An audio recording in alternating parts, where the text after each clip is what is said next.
प्रिय मित्रों, आज मैं जो केस आपको बताने वाला हूँ वह चेन्नई से है। 2011 में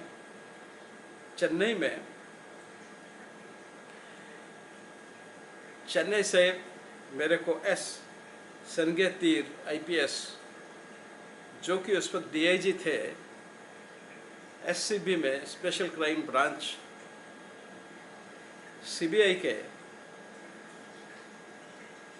जो दक्षिण भारत के चेन्नई की ब्रांच थी उसके वो इंचार्ज थे, और उन्होंने मुझे एक पत्र लिखा एक अत्यधिक महत्वपूर्ण केस के लिए, जिस लड़के का नाम था सतीश कुमार। सतीश कुमार जो है ये 24 साल की उम्र के थे, और इनके पिता शंकरा सुब्बू, जो कि पेशे से एक वकील थे और एक माने हुए वकील थे, और हाई कोर्ट और सेशंस कोर्ट दोनों में प्रैक्टिस करते थे।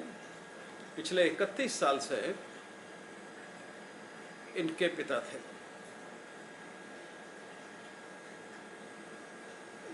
सात जून 2011 को अचानक रात को 9 बजे यह लड़का सतीश कुमार अपने घर से गायब हो जाता है, और गायब होने के बाद में इसके पिता पुलिस में रिपोर्ट लिखाते हैं, खुद भी वो उसको ढूंढते हैं, और ढूंढते ढूंढते 13/6/2011 को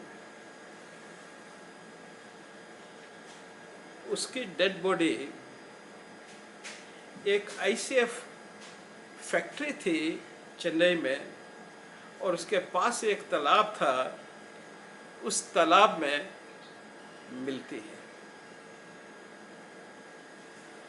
करीब शाम के 6 बजे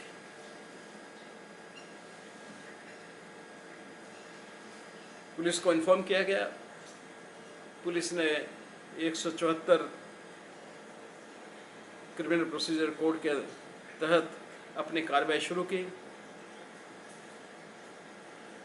बॉडी को बाहर निकाला गया, और निकालने के बाद में पोस्टमार्टम एग्जामिनेशन के लिए उसको मेड्रास मेडिकल कॉलेज में भेज दिया गया।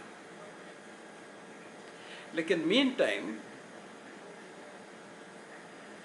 इनके पिता ने, शंकरा सुब्बू ने, हाई कोर्ट में पिटीशन डाला कि मेरे बेटे का पोस्टमार्टम जो है वो कम से कम 3 एमिनेंट जो एक्सपर्ट्स हैं इस फील्ड के, उनके द्वारा होना चाहिए।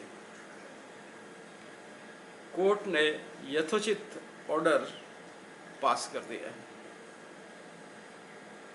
और उन्होंने पुलिस को यह ऑर्डर दे दिया। पुलिस ने अकॉर्डिंगली केस को ट्रांसफ़र किया 302 में, मर्डर में, और एक बोर्ड गठित किया, जिस बोर्ड में उस समय के जो चेन्नई में जितने भी अवेलेबल एमिनेंट प्रोफेसर्स थे उनको डाला गया। उसमें थे कैप्टन डॉक्टर शांता कुमार, जो कि इंस्टीट्यूट ऑफ फॉरेंसिक मेडिसिन के डायरेक्टर थे और प्रोफेसर भी थे, जो मेड्रास मेडिकल कॉलेज चेन्नई में सिचुएटेड थी। दूसरे थे डॉक्टर V मुरुगेसन, ये भी प्रोफेसर थे, हेड ऑफ द डिपार्टमेंट थे। ये थे किलपॉक मेडिकल कॉलेज, किलपॉक चेन्नई में।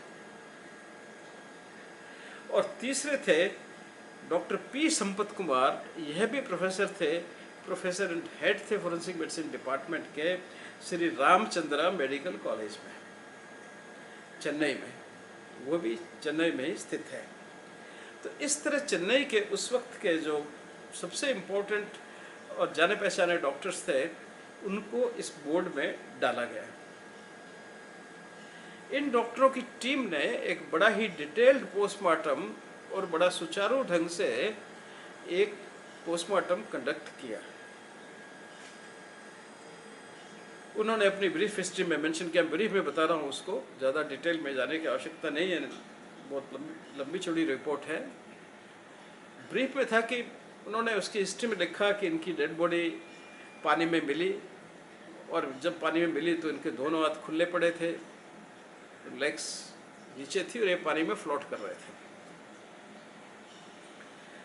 एक्सटर्नल फाइंडिंग्स में उन्होंने लिखा कि जो स्किन जो है वो जगह जगह से डिनवेडेड थी, डैमेज थी, दोनों लिम्ब भी डैमेज थे, और बैक साइड में भी उनके, और साथ में डैमेज जो थी इसका कारण था जो वाटर में एक्वेटिक एनिमल रहते हैं वो टिश्यूज़ को थोड़ा खा जाते हैं, डैमेज पहुंचा देते हैं। तो ये टिश्यू को डैमेज एक्वेटिक एनिमल्स के द्वारा पहुंचाई गई थी। उन्होंने वुंड्स देखे नेक में, जिनका डिस्क्रिप्शन हम बाद में आएंगे, बाहर से उन्होंने मेंशन किया, और एक कट उन्होंने लेफ्ट रिस्ट में देखा।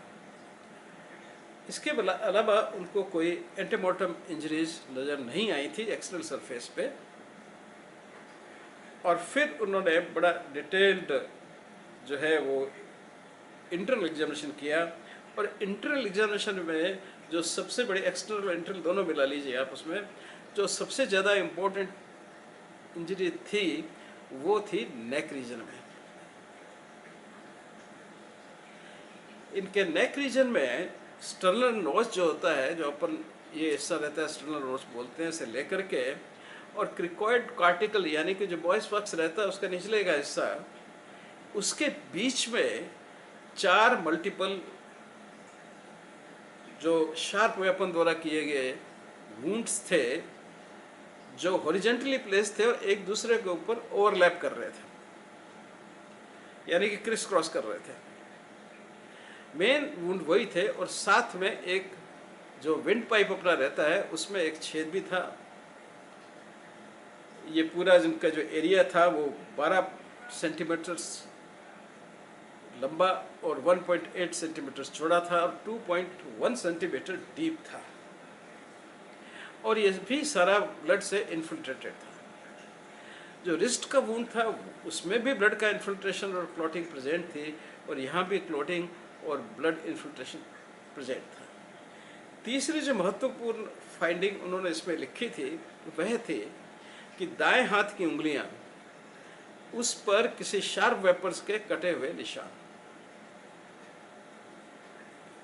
अब ये सिद्ध करता है कि किसी ऐसे वेपन से जिससे कि जिस वेपन में वो आदमी होल्ड करेगा उसको डैमेज हो सकता है, और साथ उससे पकड़ के उसने अपनी इंजरी जो है नेक रीजन में डाली हैं, जिससे कि ब्लड वेसल्स जो है, क्योंकि नेक तो बहुत वास्कुलर ही रहे हैं, वो ब्लड वेसल्स सभी कट गई, और साथ में ये क्योंकि डीप गया है अप टू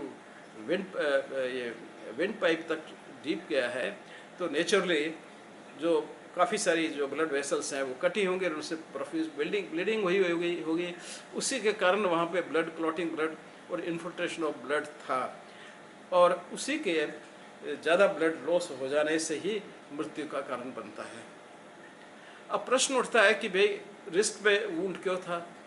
तो रिस्ट पे इसलिए था कि पहले उसने शायद सोचा होगा, क्योंकि कॉमन नॉलेज की बात है कि अगर आप दोनों रिस्ट की नाड़ियाँ काट लेते हैं तो ब्लीडिंग शुरू हो जाती है, हर हार्ट बीट के साथ में ब्लड बाहर आता है और आदमी मर जाता है, लेकिन ये बहुत समय लेता है।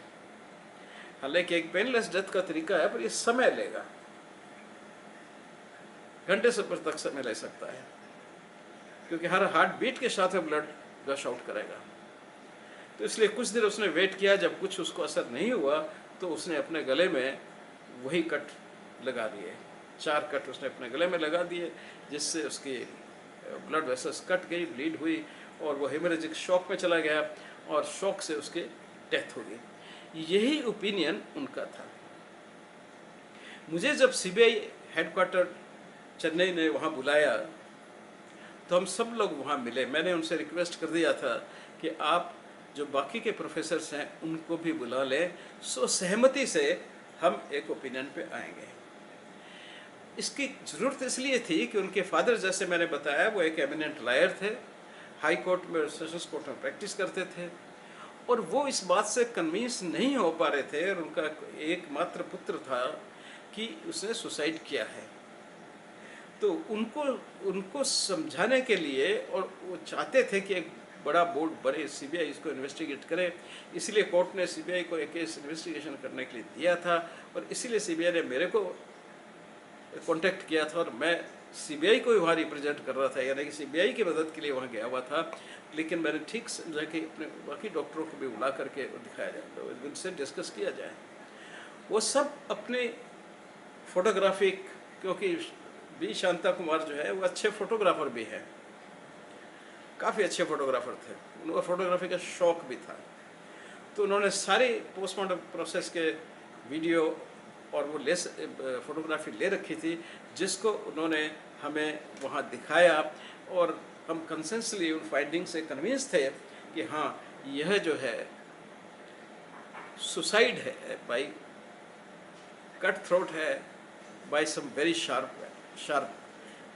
उसमें यह अब ओपिनियन का आता था मेन, तो हमने कहा भी ये एक ब्लेड होना चाहिए, क्योंकि उंगलियों पे दोनों तरफ कटने के निशान जो दाएं हाथ की उंगलियों पे आए हैं, वो सिर्फ ब्लेड जैसी चीज़ होल्ड करने भी आ सकते हैं। ब्लेड एक तो शेविंग ब्लेड भी होता है, और भी कई तरह के सर्जिकल ब्लेड के आते हैं, कई ब्लेड्स अवेलेबल होते हैं। तो ये ब्लेड उसने यूज़ किया है, और दाएं हाथ में पकड़ के उसने यूज़ किया है, और उसी से उसने रिस्ट काटी, और उसने उसी काटा है। उनके कपड़ों की जब सर्च की गई, तो जेब से उनके एक अनयूज्ड ब्लेड भी निकला। हालांकि उस ब्लेड को जो उन्होंने यूज़ किया था वो पानी से नहीं रिकवर कर पाए, लेकिन एक अनयूज्ड ब्लेड, वो प्रॉब्ली 2 ब्लेड लेके चले होंगे कि एक टूट जाए या ख़राब हो जाए, तो दूसरा वो कंटीजेंसी में होगा, तो उस ब्लेड की रिकवरी से ये सारा मामला आसान हो गया। और ऐसे ही उनके फादर को इस चीज़ को सारा समझाया गया, और वहाँ तो हम सबके सोने मान गए थे। पर अक्सर ऐसे दुखी पिताओं को काफ़ी दिक्कत होती है अपने आप को मनाने में कि उनके बेटे ने, इकलौते बेटे ने सुसाइड किया है। अक्सर वो इस ऑब्सेशन से कई बार जीवन भर त्रस्त रहते हैं। जैसा मैंने पहले भी 1-2 ऐसे केस बताए हैं, मैं तो इसको एक सिंड्रोम का नाम ही देता हूँ। तो ये थी कहानी सतीश कुमार की, चेन्नई से। धन्यवाद, फिर मिलते हैं।